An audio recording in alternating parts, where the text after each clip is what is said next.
देखने और सुनने वालों को फैजान भाट का सलाम। नाज़रीन, सबसे पहले अगर हम बात करें जिस तरह की किसी बीमारी की हम बात करते हैं कि पूरी दुनिया को लपेट में लिए कोरोना की बात करें, तो अल्लाह पाक सब कुछ एहतियाती अता फरमाए और इस जो बीमारी है उससे सबको बचा के रखे। लेकिन उसके साथ साथ डेंगू जो है, डेंगू दोबारा सर उठाने लगते हैं। उसके कई जो पेशेंट हैं वो इसका डेंगू का शिकार हो चुके हैं। हॉस्पिटल्स के अंदर काफ़ी जो बेड्स हैं वो इन्हीं मरीजों से भरे हुए हैं। तो क्या वजह है कि मेरे पास हर दौर में कोई ना कोई 2 महीने बाद 3 महीने बाद इस तरह का कोई वायरस आता है, तो ये क्या टारगेट किया जा रहा है या हम इसी तरह अपने जितने वायरसेस आ रहे हैं इनसे बचते रहेंगे, मेडिसिन खाते रहेंगे और इसके बाद इसी के वैक्सीनेशन इंजेक्शन जिस तरह की बात करें तो हम इसकी वैक्सीनेशन करवाते रहेंगे। लेकिन बहरहाल परहेज ज़रूर करें, SOPs को ज़रूर फॉलो करें। लॉकडाउन खत्म हो गया इसका मतलब ये नहीं कि जो कोरोना है वही खत्म हो गया। SOPs को जरूर फॉलो करें, खुद को बचाएं, अपने बड़ों को, बच्चों को, बुजुर्गों को, सबका ख्याल करें और डेंगू की जो एहतियात है वो ज़रूर करें। जहाँ पर पानी जिस तरह भी हुकूमत पाकिस्तान में, हुकूमत पंजाब की अगर बात करें, जिस तरह भी उन्होंने एहतियाती तदबीर बताई हुई हैं, SOPs बताए, उसको ज़रूर फॉलो करें, पानी ना खड़ा होने दें क्योंकि ये चीज़ें बहुत ज़रूरी हैं। पहले भी होता था कि गंदगी जहाँ होती थी वहाँ से बीमारियाँ लगती थी, लेकिन ये जो डेंगू ये साफ़ पानी से हो रहा है, तो अपना अपना और अपने दूसरे जो अहलो याल हैं, दोस्त अहबाब हैं, उनका बहुत ख्याल रखें। उसके बाद अगर हम सियासत की तरफ आएँ तो नैब कानून के अंदर जो तामील की जा रही है, आया क्या उससे नैब मजबूत होगा या मज़ीद गैर फाल होगा?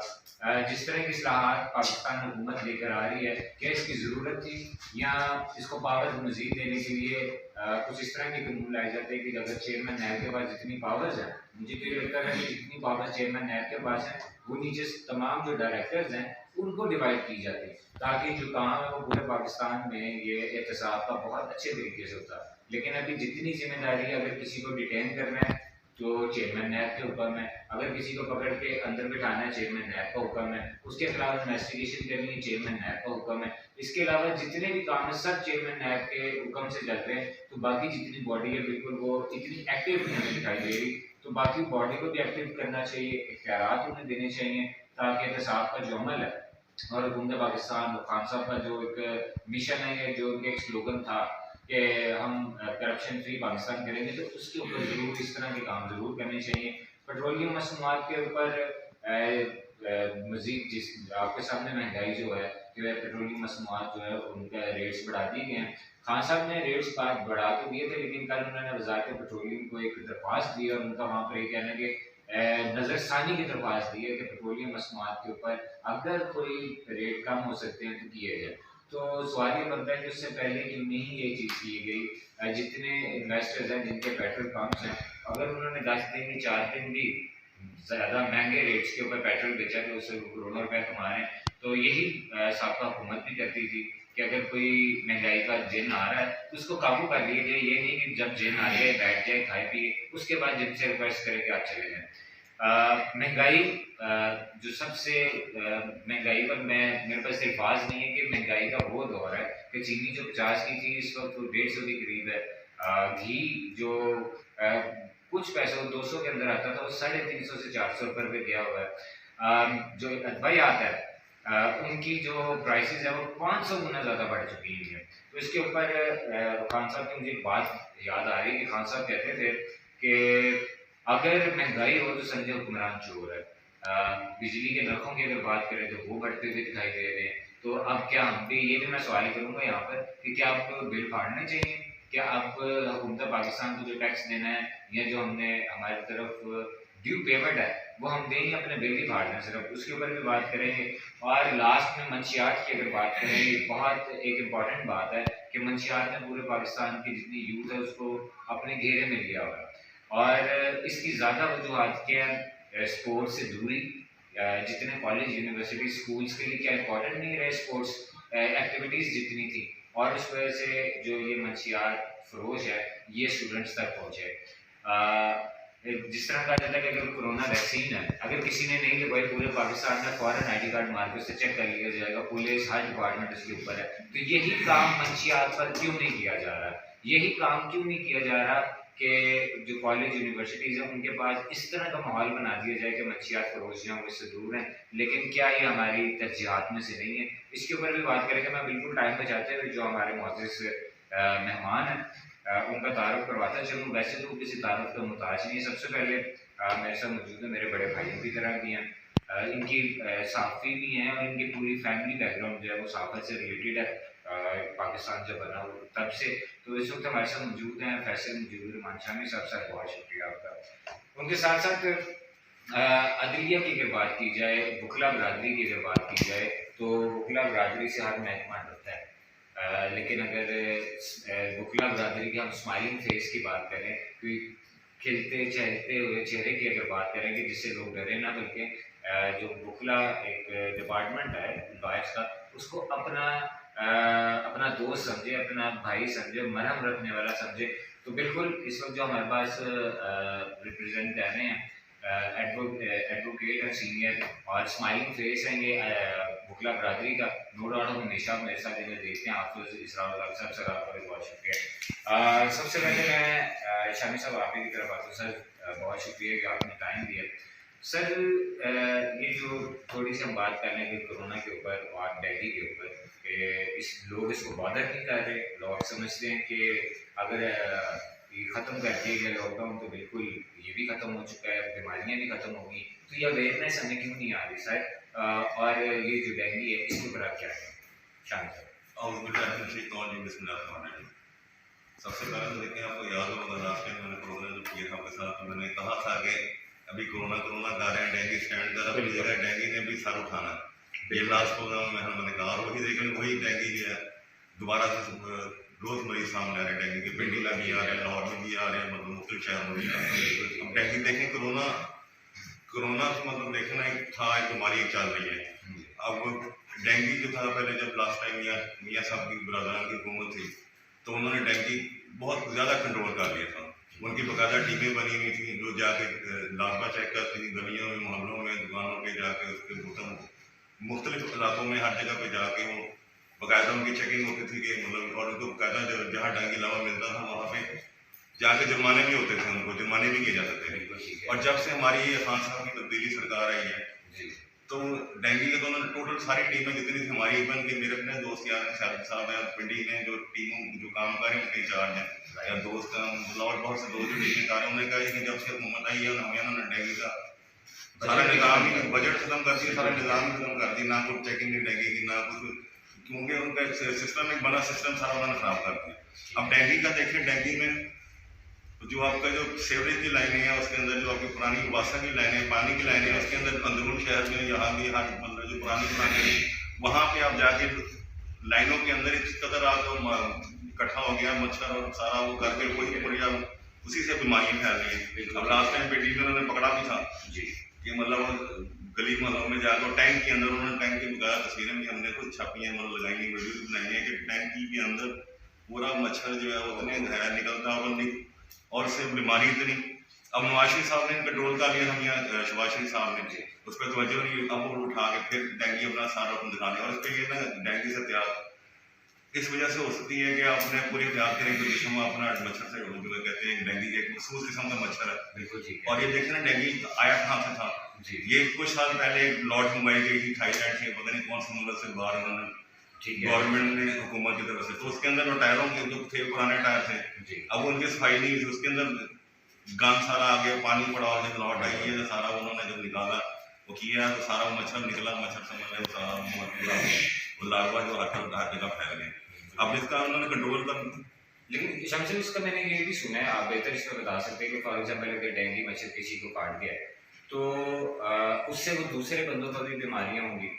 अगर वो कोई खा पी रहे हैं उसके साथ ही कोई और मच्छर किसी और को काट गया तो जिससे डेंगू हुआ वो दूसरे को भी ये तो बहुत खतरनाक सिचुएशन। हाँ जी बिल्कुल, ये हमने भी सुना, जैसे आप कोरोना आप जैसे हाथ से हाथ मिलाते हैं वैसे ही मच्छर एक जगह आपको बैठ के काट, अगर आप हल्का महसूस किया आपने कहीं और बैठ गया, वो जरासीम ही आपका इधर से उधर मुंतकिल हो रहा, ठीक है। तो उसका एहतियात ये कि तो जैसे पहले कहा जा रहा था कि डेंगू कि आप पूरे अपने आस्तीन बाथरूम में आप मतलब कपड़े जो है वो अपना कवर करें, खुला ना छोड़ें।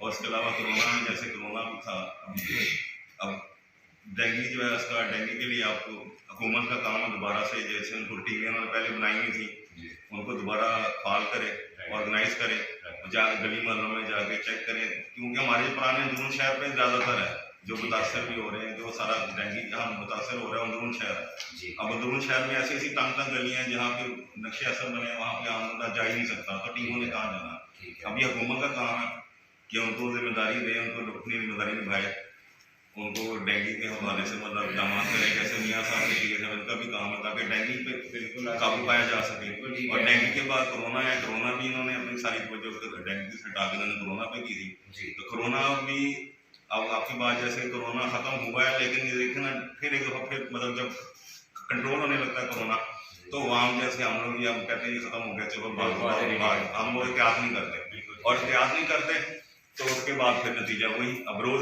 खबर आ रही है डेंगू के मरीज भी आ रहे हैं, साथ कोरोना के भी आ रहे हैं। पहले था ये सिर्फ कोरोना था, अब कोरोना और डेंगू। अब ये अल्लाह की तरफ से हमें पहले माफी मांगनी चाहिए कि पता नहीं हमारे क्या मार लेके हमें रोज सबसे हमें रोज कोई ना कोई हमारे मुसीबत आए थी, जैसे हमने बात की थी हर महीने कोई ना हर हुकूमत में।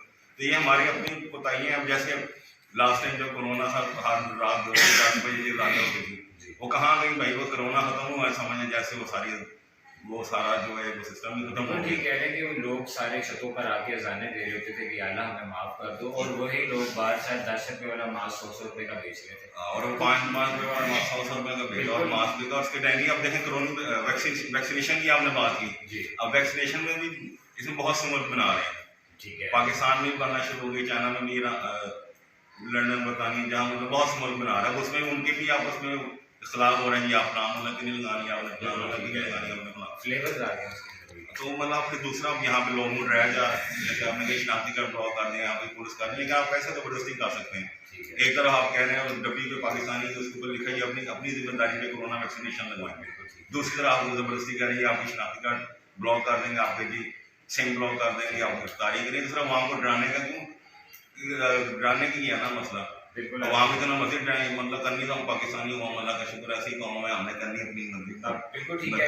देखिए पाकिस्तान की वैक्सीनेशन आई थिंक ये बहुत ज़्यादा अच्छी है, इसी वजह से नवाज शरीफ साहब को सियालकोट वाली साइड से वैक्सीनेशन लगी, और हाँ देखी होगी। बिल्कुल, हाँ जी बिल्कुल, ये भी देखे ना, ये मौजा ही हो गया कि बाहर बैठे हैं उनको वैक्सीनेशन लग गई। और ये जो ये डिपार्टमेंट है, जो हेल्थ डिपार्टमेंट है, ये इसके ऊपर बहुत बड़ा सवालिया निशान है। आप ये बात नो डाउट एक फनी तो जरूर है कि नवाज शरीफ साहब के साथ ये हो गया कि उनका वैक्सीनेशन कार्ड बन गया, लेकिन किस तरह, अगर ये हो सकता है इसका मतलब कि जो अमीर बंदा सर देखें ना कोरोना वैक्सीनेशन में बताता हूँ मैं, मतलब एक दफ़ा जिक्र हो भाई जी हमारे सारे मतलब बैठे सारे, और वैसे भी जिक्र हो जी किसी ने कहा जी हमने टीका नहीं लगवा रहा था, तो मैं मतलब सर्टिफिकेट बनवा लूँ जी। मुझे बहुत से लोग कहते हैं आप नाजा से जाकर सर्टिफिकेट बनवा, तो 5-10 हज़ार रुपये देगी आप सर्टिफिकेट बनवा लें, आप कोरोना वैक्सीनेशन ना करवाएं, उससे बचने के लिए क्यों उसमें डर पैदा कर दिया गया। ठीक है। बहुत से लोग उम्र दिल की ज़्यादा उम्र है, बहुत से लोग ऐसे नहीं जी मैंने डॉक्टर ने मना की मैं दिल की बीमारी है, मुझे ये होगा कोरोना, मैंने नहीं माना जी, मैं अपना सर्टिफिकेट बनवा लूँ जी। मैं कही आपकी मर्जी, नादरा ने बनाना है, मैं इसमें क्या कह सकता हूँ, ये आप बनवा दें। लेकिन अब ये ट्रेंड शुरू हो गया कि चलो वैक्सीनेशन नहीं हमारी, लेकिन हमने नादरा का सर्टिफिकेट लगा के जेब में ज़रूर रखना। इससे बड़ी हमारे लिए बदकिस्मती हमारा आदमी है, इससे बड़ा कोई हमारे लिए नहीं, कि अल्लाह माफ़ करे, तो बस तकवा हम तबाही की तरफ जा रहे हैं, हमारी पूरी कौम पाकिस्तानी कौम की, हमें अल्लाह ही बचाए हम सब। जी बिल्कुल आप ठीक कह रहे हैं, बिल्कुल अल्लाह ही हामी नासिर हो हमारा। और आपकी बात से मुझे याद आया कि एक अंग्रेज था, उसने पाकिस्तान आके यहाँ की ट्रैफिक की सूरत देखी, यहाँ की मार्केट्स में महंगाई की सूरत देखी, यहाँ पर लोगों के रहन सहन को देखा, तो उसने वाकई कहा उसने बेशक मैं काफिर हूँ, लेकिन मैं ये जरूर मान के पाकिस्तान को अल्लाह ही चला। तो बिल्कुल आसद मैं आपकी तरफ भी आता हूँ सर, पहले तो बहुत शुक्रिया कि आपने टाइम दिया। असद कोरोना और जो ये डेंगू बीमारी है, आप उसको किस तरह देखते हैं कि इस पर मज़ीद किस तरह काबू पाया जा सकता है, और क्या इस तरह की मज़ीद बीमारियाँ जो हैं वो भी अभी हमें इन फ्यूचर रेट कर सकती हैं? हाँ सर। बहुत शुक्रिया फैज़ान भट्ट साहब। पहली बात तो ये है कि हर दौर को अगर देखा जाए तो नए मसाइल और नई बीमारियों का सामना हमें करना पड़ा है। ठीक है। इसी तरह की सूरत हाल इस दौर हुकूमत के अंदर भी है। इससे पहले की बात करें डेंगू वबा आ गई, मैं वबा समझता हूँ इसलिए कि एक एपिडेमिक सिचुएशन बन जाए जो कि एक साथ सारे के सारे लोगों को मुतासर करना शुरू कर दे, तो उससे वबा की टर्म दी जाती है। दूसरी बात ये है कि वो ख़त्म हुई, उसके ऊपर काबू किया, तो उसके बाद से एकदम पूरी दुनिया को कोविड-19 ने अपनी लपेट में लिया, और ये एक नया ऐसी नागवानी आफत थी कि हम सारे के सारे लोग परेशान हो गए, मईशत मफलूज होकर रहे।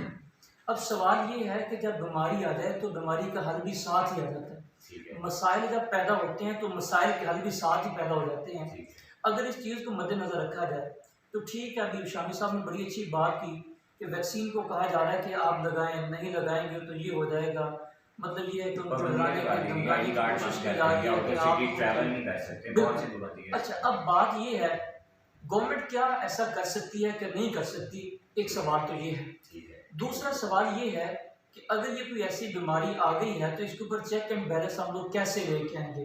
देखें, जब बीमारी आती है तो बीमारी का हल करने के लिए डॉक्टर्स मौजूद हैं, वो प्रेस्क्राइब अगर करें तो फिर उसके बाद वो डोज लगाई जाती है। ये कैसी डोज है जो कि हर बंदे को मजबूरन लगाई जा रही है कि अगर आप नहीं लगाएंगे तो मेरी समझ से तो बाहर है ये बात। एक बंदा मुतासरा भी नहीं है, उसको मसला भी कोई नहीं है, फिर भी उसको जो है ना ये डोज लगाई जाती है। अलबत्ता मैंने ये ज़रूर पढ़ा है और सुना भी है कि एंटीबायोटिक्स होती हैं और एंटीबॉडीज़ हमारे जिस्म के अंदर होती हैं। सवाल ये है कि क्या ये वैक्सीन कोई ऐसी एंटीबॉडी है, क्या जो हमारी बॉडी के अंदर कोई ऐसे हार्मोन्स को पैदा कर देती है जो कि हमें इन कोविड-19 की बात करिए जो वायरस है इसके खिलाफ लड़ने में हमारी मदद करेगी, या क्या बात है। अब अगर देखा जाए इन सारे के सारे हालात को जो कि तज्जिया नगार तज्जिया भी करते हैं और अपनी बेहतरीन राह पेश करते हैं, उन तमाम की तमाम सूरत हाल को डॉक्टर्स की प्रेस्क्रिप्शन को देखने के बाद इस नतीजे के ऊपर पहुंचे हैं कि हाँ ये बीमारी है तो ज़रूर, लेकिन एक हद तक है। जिस हद तक लोगों के अंदर खौफ राज फैलाया जा रहा है, लोगों को परेशान किया जा रहा है, लोगों को डराया जा रहा है, इस हद तक है नहीं है। तो गवर्नमेंट को चाहिए कि एक लीनियंट व्यू होना चाहिए कि जो लोग जो कि एक मतलब जैसे 50+ की बात करें, 50 से ज़्यादा एज के लोग हैं। लेकिन आसो हुकूमत ये कहती है कि सिर्फ हम पाकिस्तान में तो नहीं कह रहे, पूरी दुनिया में इस तरह का सिस्टम चल रहा है, तो सिर्फ हम ही क्यों इस चीज़ से बट सर बड़ी अच्छी बात आपने की है, जब जो लोग पूरी दुनिया में ये कर रहे हैं ना उनके पास एक ऑर्गेनाइज्ड सिस्टम मौजूद है। ऐसे नहीं है जैसे भी शामी साहब ने बात की कि नवाज शरीफ साहब को डोज लगी है, सुनने में आ रहा था कि मेरे ख्याल में साग डाल को भी कहीं लगी है, ये सुनने में आ रही थी बात कि साग। अब मुझे ये बताएं कि अगर ऐसा सिस्टम पूरी दुनिया में मौजूद है तो फिर तो ठीक है, उनके पास एक प्रॉपर सिस्टम है, उन्होंने एक प्रेस्क्राइब की है, खास मुल्क से उन्होंने डोज ली है और वही लगा रहे हैं। यहाँ पर तो रंग बिरंगी मार्केट के अंदर आ गई हैं, जैसे हम लोग शालम मार्केट में चले जाए ना तो एक जैसे टैबलेट अगर आपने खरीदे तो शालम मार्केट से मिल जाते हैं आप लोगों को। अब शालम मार्केट का मेडिसिन के साथ क्या तो लगा, ये चीज़ें वहाँ पर अगर दस्तयाब हैं तो ऐसे सिस्टम को लेकर अगर हम लोग चलें और लोगों को मजबूर करें कि आप लोग ये डोज लगवा रहे हैं तो फिर उसके असरात तो आपके सामने होंगे कि ये बीमारी खत्म नहीं होगी बल्कि मजीद बढ़ेगी। ठीक है बाब साहब, आप बिल्कुल ठीक कह रहे हैं सर। इसके ऊपर मजीद भी हम यहाँ पर बात करेंगे, डेंगू से आगे और कोरोना से आगे भी हम बात करेंगे। तो जो सियासी तौर पर डेंगू हो रहा है हमारे कौमी असम्बली में, हमारे डिपार्टमेंट्स में, जो सियासी तौर पर कोरोना चिमड़ा हुआ है और ये कोरोना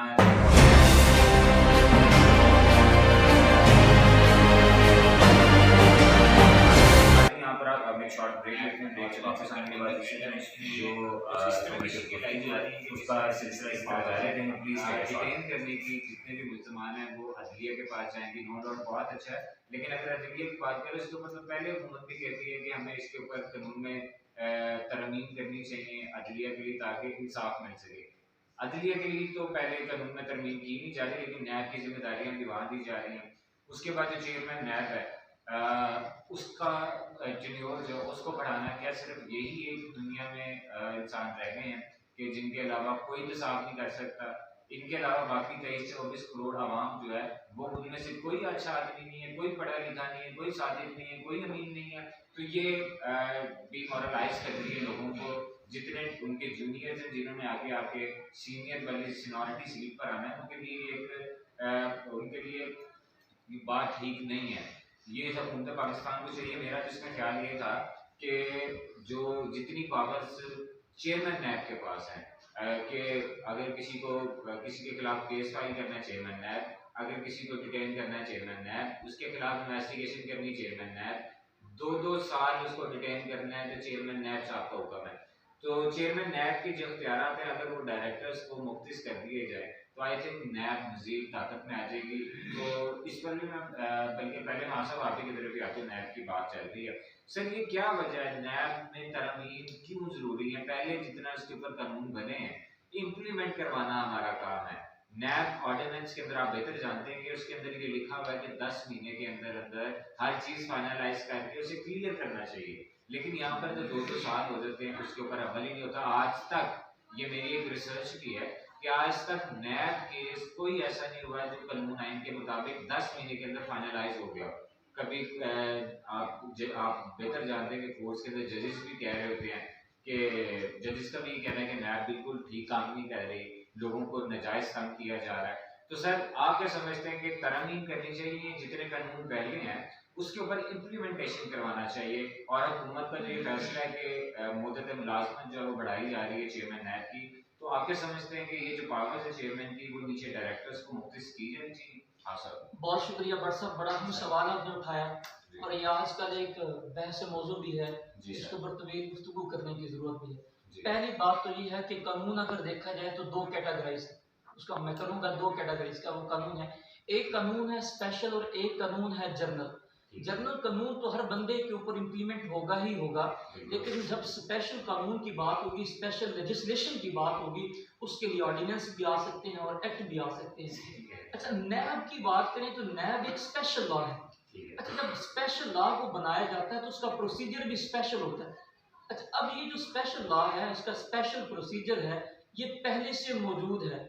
कानून ये इफेक्टिव है, अगर इसी की इम्प्लीमेंटेशन हो जाए तो बेहतर है। हाँ, अलबत्ता एक बात ज़रूरी है, जो कि आप लोगों ने कहा कि चेयरमैन जो नैब है उसके पास ये सारे के सारे इख्तियारात हैं। रेफरेंस फाइल करना है तो वो फाइल करेगा, बंदे को गिरफ्तार करना है तो वो ऑर्डर करेगा, एफआईआर देनी है तो वो रिकमेंड करेगा, इन्वेस्टिगेशन करनी है तो वो रिकमेंड करेगा, इंक्वायरी होगी तो वो मतलब सारे के सारे काम चेयरमैन नैब ही करेगा। अब सवाल ये है कि चेयरमैन नैब के अलावा देखिए, जब भी कोई बॉडी बनाई जाती है तो उस बॉडी के साथ उसकी असिस्टेंस के लिए उसके डायरेक्टोरेट बनाए जाते हैं, उसके डायरेक्टर्स होते हैं और नीचे नीचे अदारे मौजूद, नीचे उसके साथ असिस्टेंट के लिए मौजूद होते हैं। अब एक बंदा जो है वो इतना फालतू नहीं हो सकता कि वो हर काम में जो है वो आगे बढ़ के उसकी बाबत कोई फैसला कर सके। मिसाल के तौर पर अगर हम बात करें, ये जो नैब का कानून है, इसमें कहा कि जो इसमें चेयरमैन अपॉइंट होगा वो 4 साल के लिए अपॉइंट होगा। अब एक बार लेजिस्लेशन इसकी बाबत होगी, अब सवाल ये है कि मजीद उसको एक्सटेंड करने की ज़रूरत क्या है।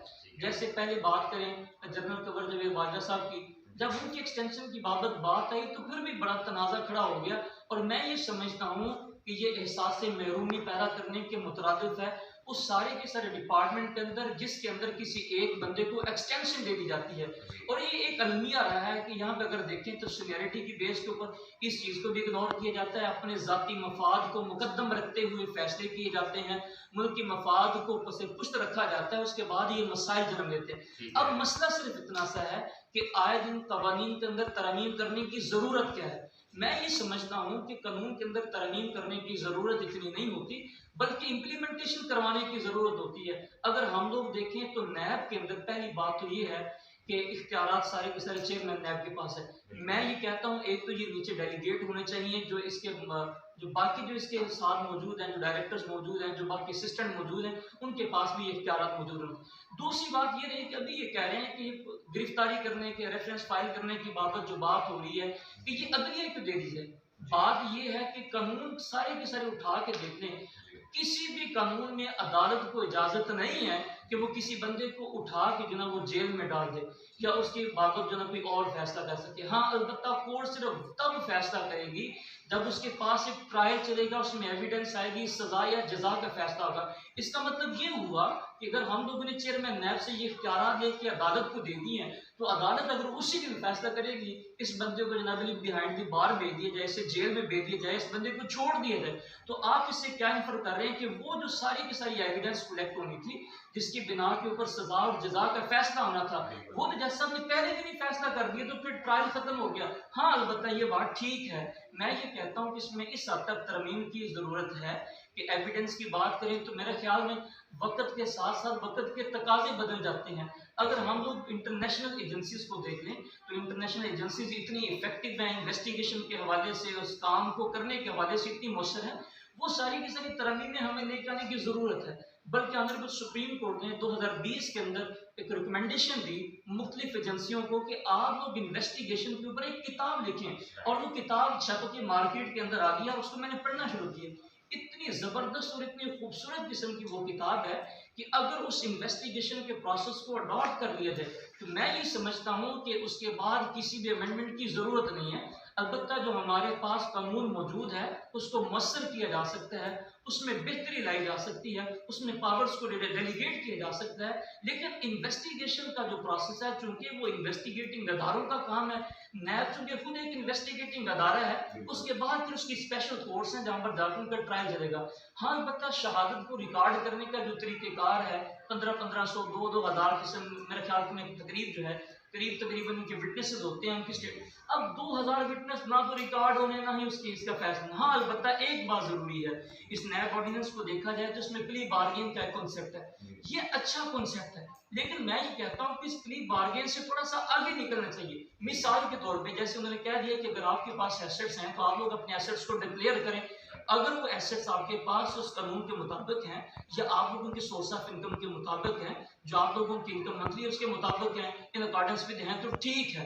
अगर नहीं है तो डेफिनेटली आपको जस्टिफाई करना पड़ेगा, यार मेरे अकाउंट में ये पैसे हैं तो कहाँ से आए, अगर इतनी प्रॉपर्टी का मैं मालिक बन गया तो कहाँ से आए। ये मेरे ख्याल में कोई तवील बहस नहीं है। इसको जो है ना वो मेरे ख्याल में इसको अगर देखा जाए तो अदालत अगर इसको कंक्लूड करनी चाहे तो मुख्तसर से वक्त में मेरे ख्याल में 1-2 महीने के अंदर भी कंक्लूड किया जा सकता है। हाँ, अलबत्ता एक बात और भी है कि यहाँ पर जो नैब के पास रिमांड का तरीकेकार है, ये रिमांड बहुत ज़्यादा दे देते हैं। मैं ये समझता हूँ कि अगर एविडेंस को कलेक्ट करना हो तो ऐसा तरीकेकार को वजह करना चाहिए कि मुख्तसर से वक्त में सारी के सारी एविडेंस को कलेक्ट करने के बाद कोर्ट में पेश किया जाए। मुख्तसर से वक्त के अंदर ये सारा काम नैब को करना चाहिए। लेकिन शमशम आपकी तरफ आता हूँ सर कि जिन्होंने मुल्क को लूट के खा लिया, चाहे वो ब्यूरोक्रेट्स हैं, चाहे वो पॉलिटिशियंस हैं, उनको पकड़ने के लिए कानून में तरमीम की जा रही है। उनको जो सबसे बड़े पाकिस्तान के खजाने के डकैत है, मैं तो यही कहूँगा, चोर हैं, उनको पकड़ने के लिए कानून लाने पड़ रहे हैं। लेकिन जिसने गरीब बंदे ने हेलमेट नहीं पहना,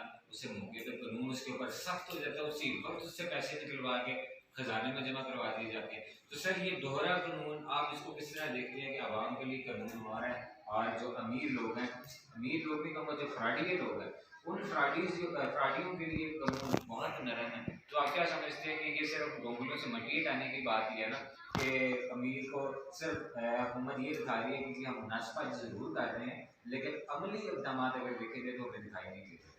अरे देखें ना कि जब से हमारा पाकिस्तान बना तब से इसके बाद से लेकर अब तक जिसकी घाटी उसकी फैसला मामला बचपन सुनते आ रहे हैं जी।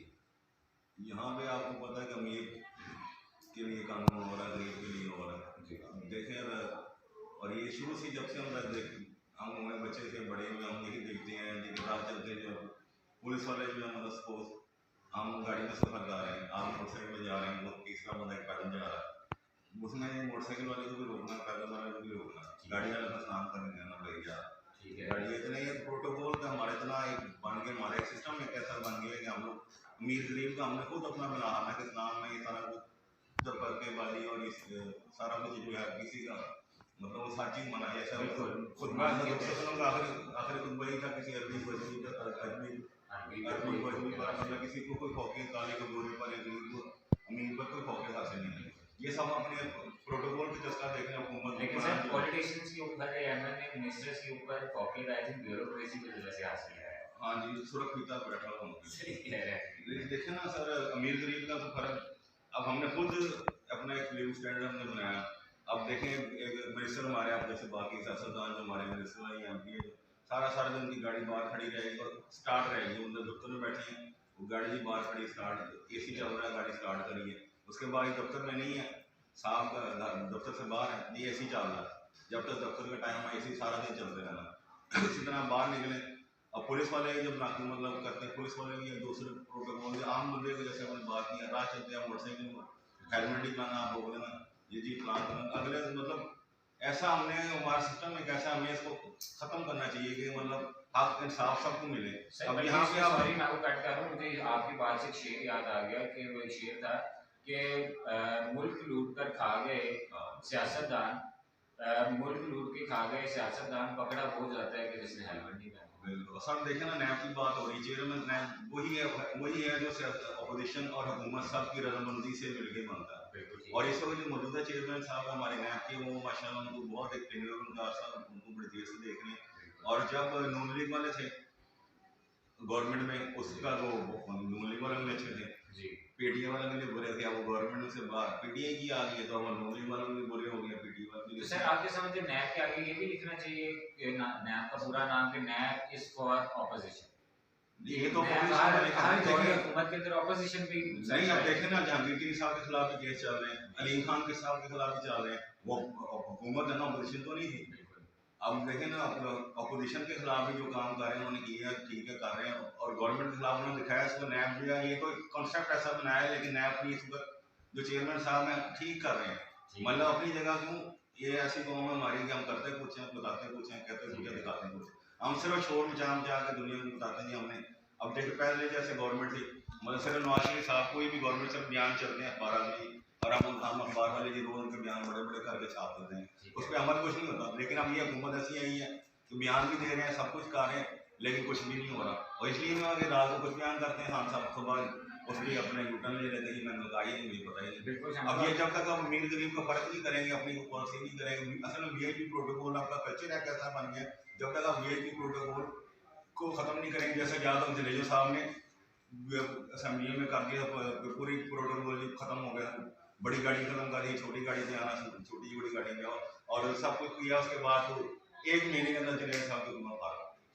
यहाँ पे जब तक अपने अंदर जैसे वो कोई खुमैनी साहब वाला कोई अच्छा है जो अपने हक के भी मतलब के सोचे जो इंसाफ मतलब में बराबर करें, इंसाफ अमीर को भी इंसाफ मिले, गरीब को भी मिले, जो पर कानून सबके लिए बराबर जो बनाया, जो कोई जब तक ये कानून सबके लिए बराबर नहीं होगा हमारे लोग, हम कुछ नहीं कर सकते, तरक्की नहीं कर सकते। बिल्कुल आप अमीर के लिए और कानून है, गरीब के लिए और, बल्कि मुझे रात की एक बात याद आ गई, मेरे एक बहुत अच्छे दोस्त हैं सैयद हैदर शाह, तो उनको सर के परसों हार्ट अटैक हुआ, उनको कार्डियोलॉजी ले गए, तो अल्लाह पाक उन्हें बहुत ज़्यादा सेहतयाबी था। मैं आपकी कानून की बात से मुझे याद आया सर, मैं भी कल रात वहाँ पर दोबारा गया हुआ था पीआईसी कार्डियोलॉजी में।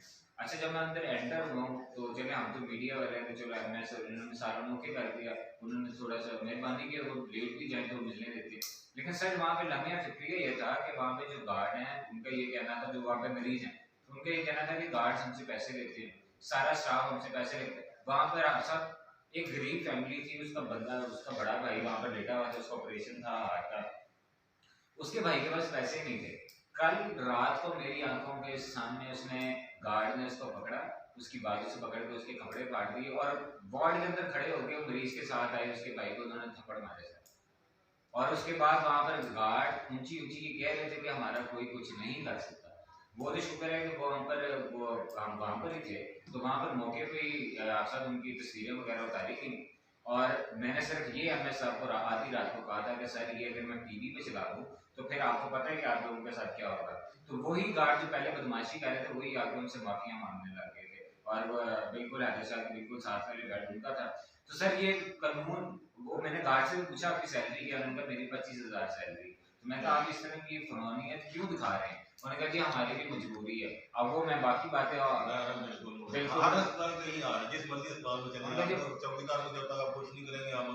बिल्कुल, तो ये जो वहाँ पर वीआईपी आ रहे हैं उनको प्रोटोकॉल दिया जा रहा है, सर का जा रहा है, जो गरीब बंदे जिनके जो टैक्स दे रहे हैं उनके साथ क्या सलूक किया जा रहा है, तो ये बिल्कुल चेंज होना चाहिए।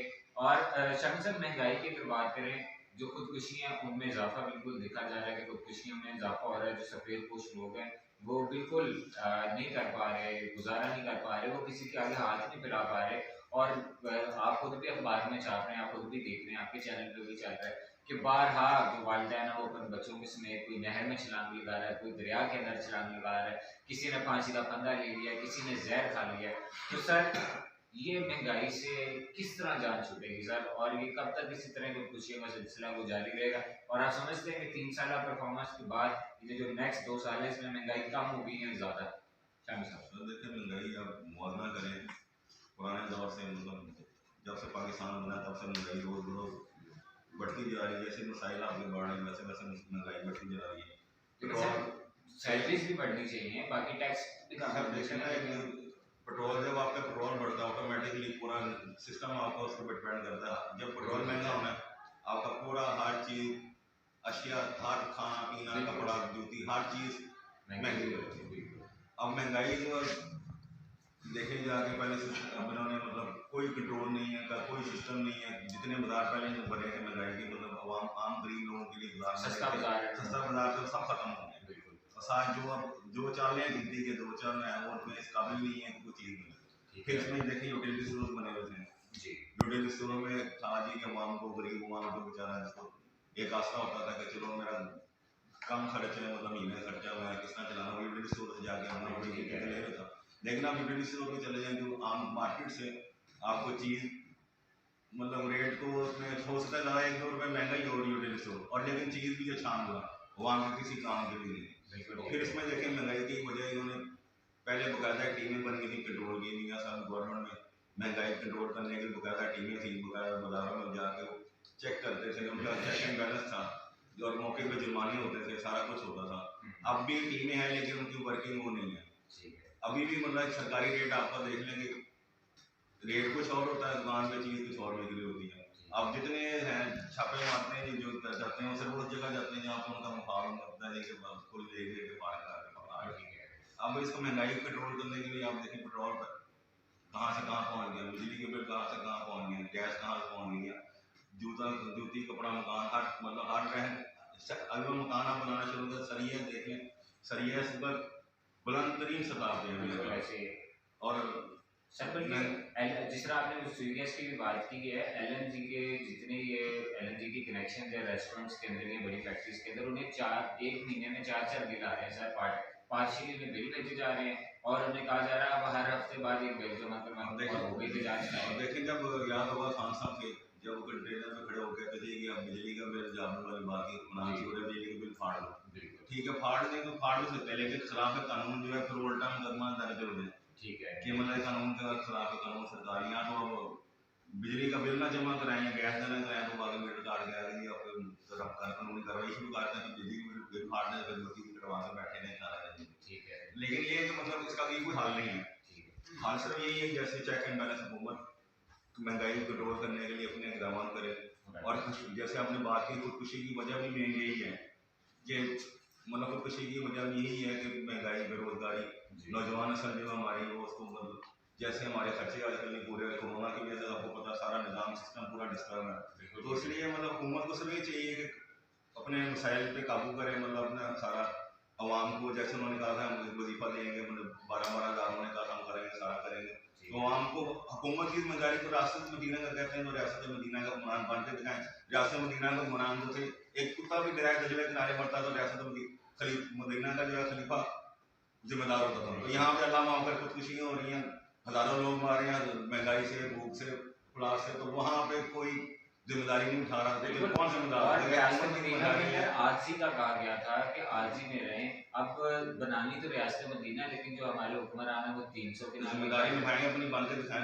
हुक्मरान है जो गरीब के लिए काम कर रहा है लेकिन वो खुद 300 के नाल में रह रहा है, पहले उसको क्यों नहीं बेचा जा रहा है, क्यों नहीं एक छोटा घर बनाया जा रहा है, क्यों नहीं आरजी जिस तरह रियासत मदीना सिर्फ सियासत के तौर पर इसका नाम ना लें, खुदारा हमने आगे भी मुंह दिखाना और पूरी दुनिया हमारा मजाक उड़ाती है, वो कहती है कि ये मुसलमान क्या कह रहे हैं, तो प्लीज़ अपने इस्लाम के साथ इस तरह का मजाक सियासत के लिए कम अज़ कम ना करें। आपसे बिल्कुल दामने वक्त में गुंजाइश नहीं रही आपकी तरफ हाथों से।